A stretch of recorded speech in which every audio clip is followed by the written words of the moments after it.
Langkah Kapolri menonaktifkan Irjen Verdi Sambo mendapat sorotan.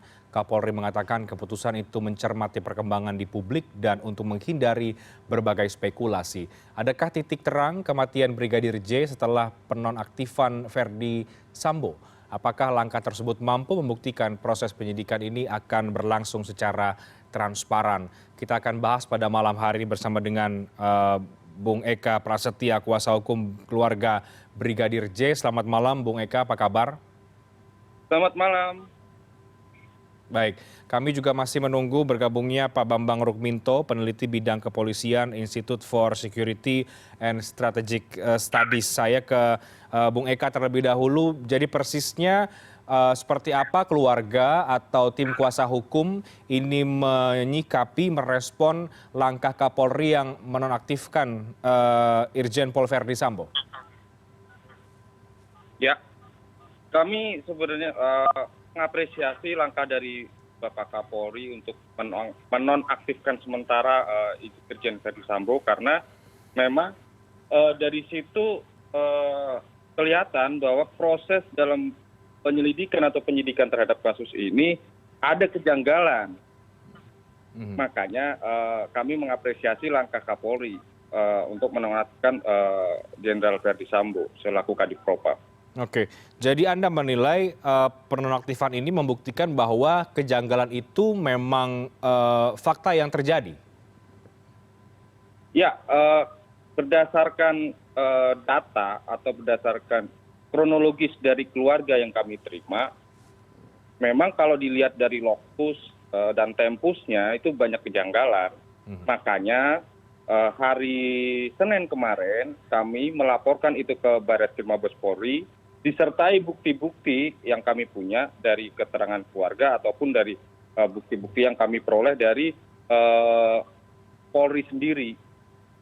Oke, baik. Jadi kalau dari tim kuasa hukum kemudian mengapresiasi karena juga ini menilai ada kejanggalan. Kalau dari pihak keluarga, dari hasil komunikasi yang dibangun oleh tim kuasa hukum seperti apa, Bung Eka menyikapinya? Ya intinya begini. Proses pro justisia ini harus fairness ya, harus berimbang gitu. Apakah kita harus berani menguji apakah proses penyelidikan terhadap kasus ini fair atau tidak? Makanya pihak keluarga meminta kepada Kapolri, Menko Polhukam dan Presiden terutama untuk memperhatikan kasus ini secara serius karena ini institusi yang jadi pertaruhannya. Kejadian orang meninggal berada di rumah petinggi Polri, ya tembak-tembakan gitu. Ini satu kejadian yang menurut saya kejadian yang sangat luar biasa gitu dan harus perlu penanganan yang luar biasa juga. Jadi jangan menganggap hal-hal yang remeh ini jadi isu yang liar. Makanya kami mengambil langkah pro justisia terhadap perkara ini. Oke, baik. Kami juga sudah berusaha menghubungi dari pihak kepolisian, tapi tidak ada yang bisa bergabung. Juga dari Kompolnas juga tidak bisa bergabung dalam dialog pada malam hari ini. Bung Eka, ditahan dulu. Saya akan memperbarui informasi terkini dari kasus penembakan Brigadir J bersama dengan produser lapangan CNN Indonesia. Ada Raff Kaffi di Mabes Polri saat ini. Raff, selamat malam. Apa perkembangan terbaru dari hasil penyidikan kasus penembakan Brigadir J ini? Apakah juga sudah ada hasil terbaru soal terkait dengan autopsi jenazah Brigadir J? Reinhardt dan juga pemirsa, baru saja kami melakukan doorstop dan meminta keterangan dari Kadif Humas Mabes Polri, Irjen Dedi Prasetyo, yang kami tanyakan terkait dengan autopsi ulang atau ekshumasi yang rencananya akan digelar pada esok hari. Namun untuk waktu dan juga tempatnya kami belum diberikan informasi secara detail terkait masalah autopsi ataupun juga autopsi ulang atau ekshumasi ini. Nantinya akan dilakukan oleh pihak yang memiliki kapasitas yang memang sesuai di bidangnya. Oleh karena itu otopsi ulang ini nantinya akan diberikan izinnya oleh para penyidik yang saat ini sedang memeriksa ataupun juga sedang mendalami kasus ini. Ada hal yang menarik, Reinhardt dan juga pemirsa, yang tadi dikatakan bahwa pihak Polri nantinya juga bisa menerima masukan dari berbagai pihak, termasuk dari pihak keluarga jika seandainya ada tenaga ahli dari kedokteran forensik yang memang kompeten di bidangnya yang sesuai dan diberikan izin begitu oleh para penyidik untuk melakukan otopsi ulang atas jenazah Brigadir J ini. Dan nantinya hasil otopsi ini akan diberikan informasinya secara detail kepada masyarakat jika nanti akan ditemukan hal-hal yang sekiranya bisa membuat masalah ini jauh lebih jelas dan juga lebih clear. Hal ini dilakukan Reinhardt dan juga pemirsa agar anasir-anasir ataupun juga asumsi-asumsi yang belakangan ini berkembang di masyarakat terkait masalah penganiayaan, kemudian juga ada berapa jumlah peluru, kemudian juga apa saja jenis-jenis luka yang ada di tubuh Brigadir J ini nantinya bisa diinformasikan secara detail setelah hasil otopsi ulang ini nantinya akan dilakukan oleh pihak penyidik. Selain itu, Reinhardt dan juga pemirsa, hal ini merupakan bentuk dari transparansi pihak Mabes Polri yang memberikan kepada masyarakat dan ingin menunjukkan kepada masyarakat bahwa pihak kepolisian secara serius menangani insiden baku tembak yang melibatkan dua anggota kepolisian Brigadir J dan juga Baradae ini di rumah Kadif Propam Irjen Verdi Sambo. Dan hal ini merupakan salah satu cara yang ingin menunjukkan identitas kepolisian bahwa institusi polisi akan selalu bekerja setransparan mungkin untuk memberikan informasi yang berkembang di masyarakat. Hal lain yang tadi disampaikan Reinhardt terkait dengan mengapa kasus ini akhirnya dilimpahkan di Polda Metro Jaya, dikarenakan bahwa di Polda Metro Jaya memiliki alat-alat ataupun juga penyidik-penyidik yang memang berkompeten. Bukan berarti bahwa di Polres Metro Jakarta Selatan tidak memiliki banyak alat yang tentunya bisa membuat penyidikan ini jauh lebih baik, namun untuk hasil yang jauh lebih baik maka dilimpahkan di Polda Metro Jaya. Namun pihak Polres Metro Jakarta Selatan juga dilibatkan berdasar dengan atensi dari Bareskrim Polri. Ada hal lain juga yang tadi kami sampaikan, Reinhardt, terkait dengan apa alasan dari adik dari Brigadir J ini akhirnya dipindah tugaskan atau dimutasi ke Polda Jambi, bukan karena ada kepentingan tertentu terkait masalah yang saat ini menimpa keluarga dari Brigadir J sendiri, namun ini merupakan permintaan pribadi dari adik Brigadir J ini untuk bisa menemani keluarga karena saat ini sedang dalam keadaan berduka, Reinhardt. Baik, Raff, selain soal otopsi ulang yang akan dilakukan, apakah juga ada informasi terbaru dari hasil pemeriksaan misalnya terhadap Irjen Pol Verdi Sambo ataupun juga Baradae dalam proses penyidikan yang tengah dilakukan oleh kepolisian? Ya betul, meskipun saat ini menurut keterangan dari Kapolri Jenderal Listio Sigit Prabowo yang mengatakan bahwa kemarin mengatakan bahwa untuk kepentingan penyidikan karena status dari kasus ini sudah naik ke tahap penyidikan, maka berbagai langkah ini dilakukan. Salah satu caranya, beberapa hal yang dilakukan ini adalah dengan menonaktifkan Kadif Propam Verdi Sambo ini untuk bisa lebih objektif dan kepada penyidik agar bisa bekerja dengan lebih baik. Dan karena hal ini merupakan masih dalam proses penyidikan, tadi Kadif Humas Polri ini mengatakan bahwa tidak semua nantinya hasil dari penyidikan ini akan diungkapkan ke publik. Namun nanti semua alat bukti yang ditemukan oleh penyidik yang sudah dikumpulkan mulai dari pemeriksaan, kemudian juga nanti mungkinnya akan ada hasil otopsi, nanti akan diuji di pengadilan. Jadi masyarakat nantinya diminta untuk bersabar dan tidak menimbulkan asumsi-asumsi asumsi yang berkembang terlalu jauh, karena pada akhirnya nanti di pengadilanlah semua alat bukti nanti akan diuji kebenarannya, termasuk dari klaim-klaim yang dihadapkan kepada pengacara dari pihak keluarga yang kemarin juga sudah melaporkan terkait foto-foto sebelum almarhum dimakamkan. Nah, hasil-hasil dari foto-foto tersebut nantinya juga menjadi pertimbangan dari pihak penyidik dan juga menjadi pertimbangan dari pihak kepolisian yang akan diuji kebenarannya alat bukti tersebut di pengadilan nanti. Reinhardt.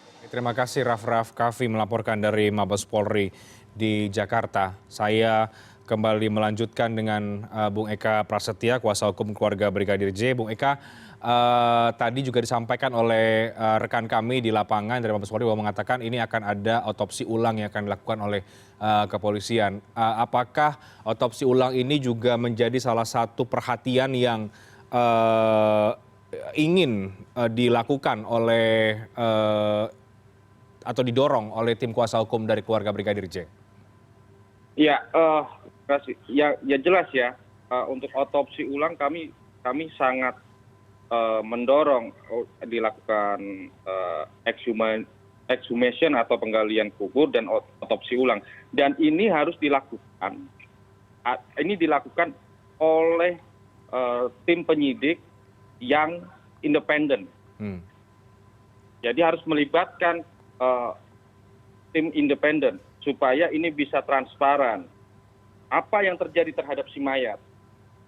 Karena begini, kami telah melaporkan ini adalah pembunuhan berencana, pembunuhan dan penganiayaan yang mengakibatkan seorang meninggal. Jadi 3 pasal itu. Kenapa kami bisa begitu, Reinhardt? Jadi pada saat komunikasi terakhir dengan pihak keluarga, itu jam 10 pagi, si J ini berkomunikasi kepada keluarga. Dia posisi ada di Magelang, dia pengen ke Jakarta untuk mengantar bapak sama ibu, bahasanya seperti itu. Nah, perjalanan dari Magelang sampai ke Jakarta itu kurang lebih membutuhkan waktu 7 sampai 8 jam. Ya kan? Nah, itu yang pertama, ini terkait tempus ya. 7 sampai 8 jam Magelang sampai ke Jakarta. Nah, tapi berarti estimasinya sekitar jam 5-an lah ya. Sekitar jam 5-an dia akan menghubungi lagi ke keluarga dan meminta izin kepada atasannya untuk pulang menyusul keluarganya ke Bali G yang Biara. Nah, tapi data dari surat permohonan visum et repertum yang ditandatangani oleh Kapolres Jakarta Selatan ya, atas nama Kapolres Jakarta Selatan, saya lupa namanya, tapi dari Polres Jakarta Selatan gitu ya, ditemukan mayat dalam keadaan terlentang pukul 17. Nah, pertanyaannya, kapan kejadian tembak menembaknya? Kapan mayat itu meninggalnya?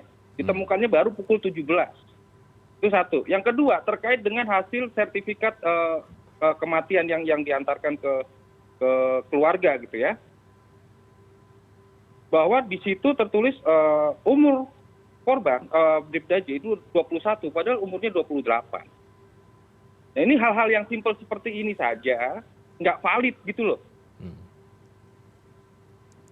Ketiga, ada upaya penghalangan dari pihak kepolisian terhadap keluarga untuk membuka peti mayat itu. Ini ada apa? Gitu. Makanya kami dari kuasa hukum dan pihak keluarga sangat ingin kasus ini diperhatikan secara serius dan harus transparan. Ayo kita buka aja. Kalau memang bahwa sesuai dengan tuduhan dari polisi bahwa ini ada pelecehan seksual, ini ada tembak menembak, ayo kita transparan aja, buka-bukaan aja. Ya kan? Kemarin kami melaporkan soal peretasan dan pemblokiran, itu karena dari jam 10 sampai terakhir kurang lebih waktu 7 jam, semua alat komunikasi dari keluarga korban itu diblok. Yang ngeblok adalah Bribda J. Logis nggak di situ? Nah, ini kan hal-hal yang menimbulkan pertanyaan. Oke, Kan, baik. satu lagi ya, satu lagi kejanggalan yang harus dijelaskan oleh penyidik. Kapan penyidik datang ke TKP dan apa saja yang ditemukan di situ? Karena sampai saat ini barang-barang pribadi Brigadir juga nggak ada keterangannya di mana itu, termasuk 3 handphonenya. Oke. Ada apa ini? Baik, baik, baik. Bu Eka ditahan dulu, setelah jeda apakah kita akan membahas apakah kemudian dengan penonaktifan Irjen Verdi Sambo ini cukup menjadi titik langkah awal bentuk transparansi seperti tadi Anda katakan dan juga penyidikan ini bisa berjalan objektif dan terbuka. Kita diskusikan nanti usai jeda, kami akan segera kembali sesaat lagi.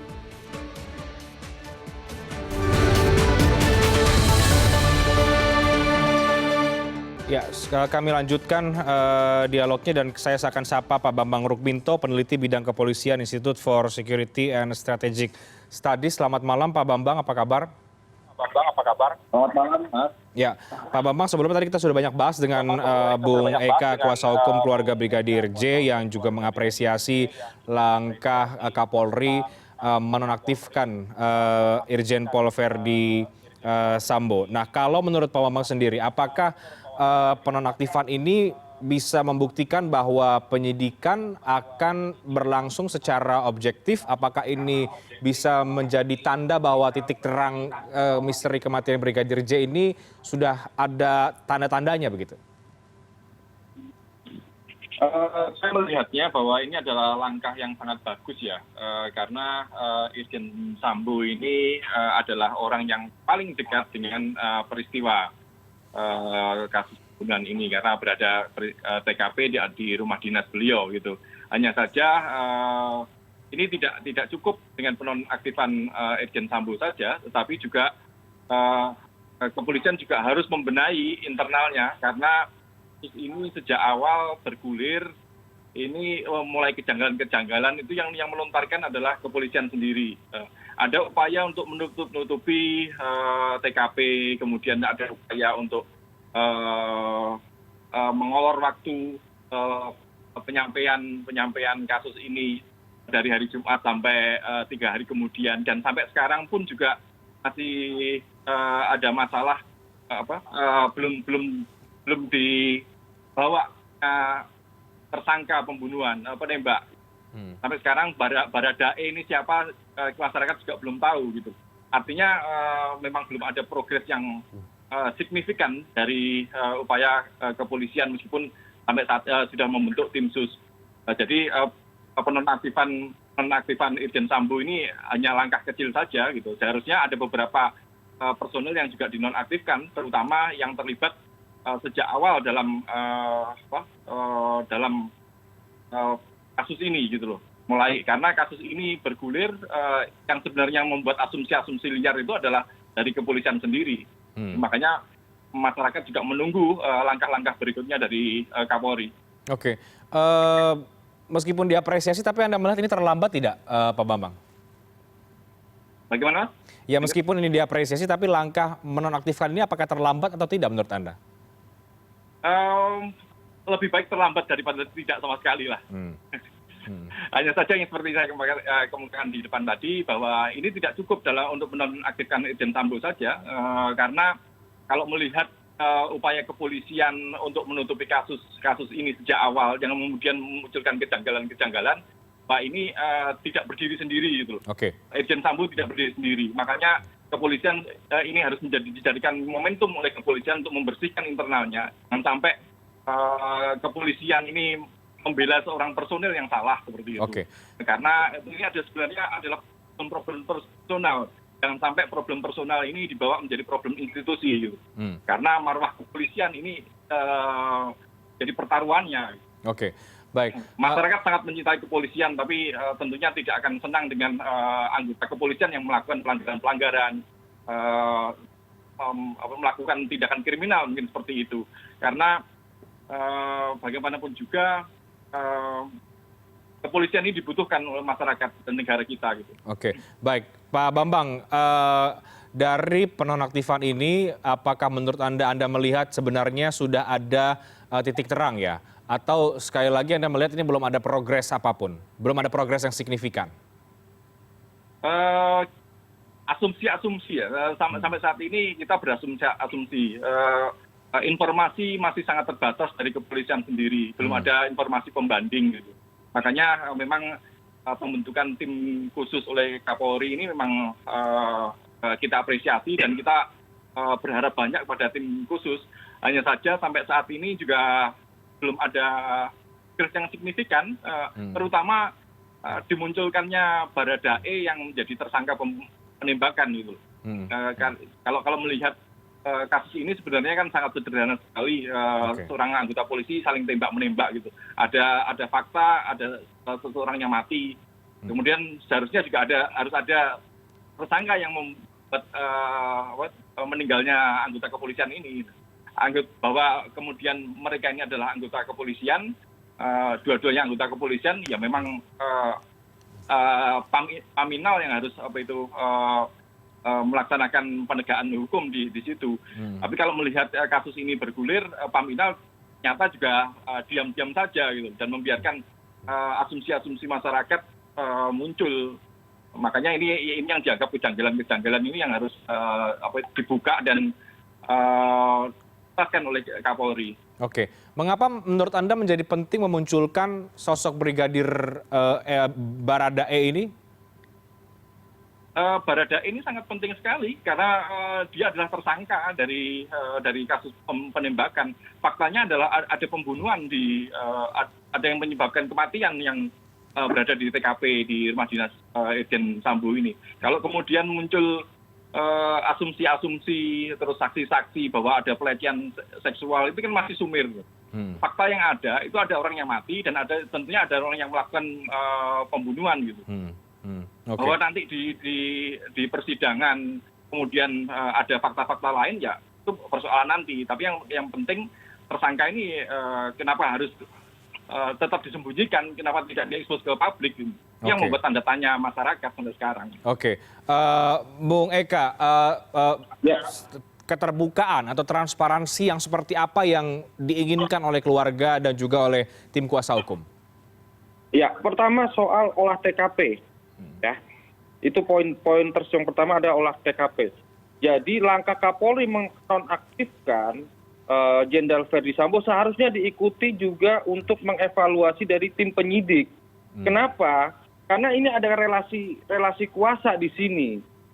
Nah, fakta yang terjadi adalah tadi yang saya jelaskan tadi, berdasarkan surat permohonan visum et repertum ditemukan mayat jam 5. Padahal katanya jam 10 dia masih di Magelang, butuhkan waktu sampai ke Jakarta kurang lebih 7 sampai 8 jam.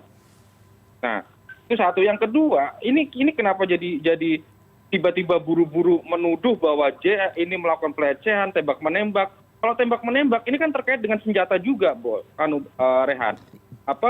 Apakah senjata tersebut adalah senjata yang memang digunakan oleh seorang ajudan dan sopir?